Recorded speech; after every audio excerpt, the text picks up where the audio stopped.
Hi hello, എല്ലാവർക്കും നമസ്കാരം. ഇന്ന് ഞാൻ വന്നിട്ടുള്ളത് മറ്റൊരു ജോബ് ഓപ്പർച്യൂണിറ്റി നിങ്ങളുമായിട്ട് ഷെയർ ചെയ്യാനാണ്. ഇത് വന്നിട്ട് കണ്ടല്ലേ, ഷോൺസ് കമ്പനി എന്ന് പറഞ്ഞൊരു US-ലൊരു നല്ലൊരു കമ്പനി പുതിയ വേക്കൻസി വിളിച്ചിട്ടുണ്ട്. മെയിൻ്റനൻസ് ടെക്നീഷ്യൻ ടു സെക്കൻഡ് ഷിഫ്റ്റിലേക്കാണ് അത് വിളിച്ചിട്ടുള്ളത്.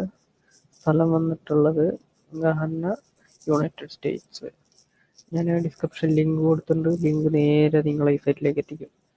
സോ അതിൽ പറഞ്ഞിട്ടുള്ള കാര്യങ്ങൾ ഡിസ്ക്രിപ്ഷൻ. സ്റ്റാർട്ടിങ് പേയ്മെൻറ്റ് വന്നിട്ട് $35 പെർ അവർ ആണ് ഉള്ളത്.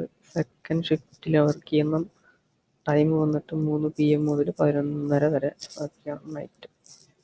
സോ ഇതിൽ കുറേ കാര്യങ്ങൾ അവരുടെ കാര്യങ്ങളൊക്കെ ഇതിൽ കൊടുത്തിട്ടുണ്ട്. എങ്ങനെയാണ് കമ്പനി വർക്ക് ചെയ്യുന്നത്, എന്തൊക്കെ കാര്യങ്ങൾ നിങ്ങൾക്ക് വേണ്ടി, what we want to do for you, എന്തൊക്കെ കാര്യങ്ങൾ അവർ നമുക്ക് വേണ്ടി ചെയ്യുന്നു. Health, life, dental and vision plans.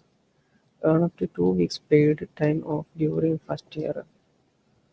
1K with a company match. അങ്ങനെ കുറേ കാര്യങ്ങൾ അവരുടെ സൈഡിൽ നിന്ന് അവർ പ്രൊവൈഡ് ചെയ്യുന്നുണ്ട്. പിന്നെ നമുക്ക് വേണ്ടി എന്തെല്ലാം, അതായത് എന്തൊക്കെയാണ് നമുക്ക് വേണ്ടുന്ന abilities. High school diploma or equivalent required 2-year degree specialized in maintenance trade preferred plus 5 years of related experience.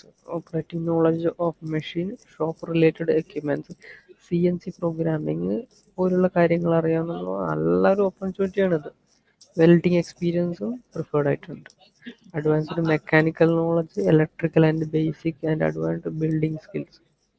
Ability to read and interpret safety documents, maintenance instructions and procedure manuals.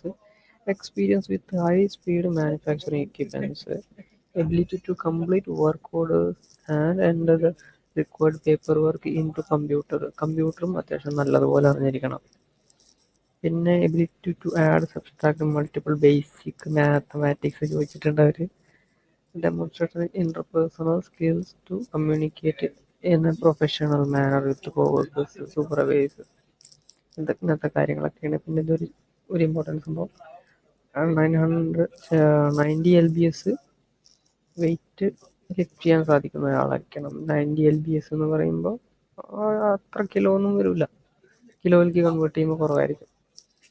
Responsibilities പറഞ്ഞിട്ടുണ്ട്, എന്തൊക്കെ കാര്യങ്ങളാണ് നിങ്ങളവിടെ ചെയ്യേണ്ടത്, എന്താണ് നിങ്ങളുടെ വർക്കിൻ്റെ ഒരു രീതി, എല്ലാം ഒരു 1 by 1 ആയിട്ട് ഞാൻ പറഞ്ഞിരുന്നില്ല. നിങ്ങൾ 1 by 1 ആയിട്ട് വായിച്ച് നോക്കി മനസ്സിലാക്കിയെടുക്കുക. മെയിൻ ഇലക്ട്രിക്കൽ, പ്ലംബിങ്, കാർപ്പൻട്രി പോലുള്ള മെയിൻ്റനൻസ്, ബിൽഡിംഗ് മെയിൻ്റനൻസ് ഒക്കെ ചെയ്തിട്ടുള്ള ആളുകൾക്ക് നല്ലൊരു ഓപ്പർച്യൂണിറ്റിയാണ് കേട്ടോ ഇത്. മിസ് ചെയ്യണ്ട. യുണൈറ്റഡ് സ്റ്റേറ്റ്സിലാണ്. ഇത്രയും കാര്യങ്ങളാണ് ഇതിൽ ഇവർ പറഞ്ഞിട്ടുള്ളത്. അപ്ലൈ ചെയ്യാൻ വേണ്ടിയിട്ട് റൈറ്റ് സൈഡിലൂടെ കൊടുത്തിട്ടുണ്ട് അപ്ലൈ ചെയ്യുക. അപ്ലൈ ചെയ്യുമ്പോൾ മറ്റൊരു പേജിലേക്ക് വരും.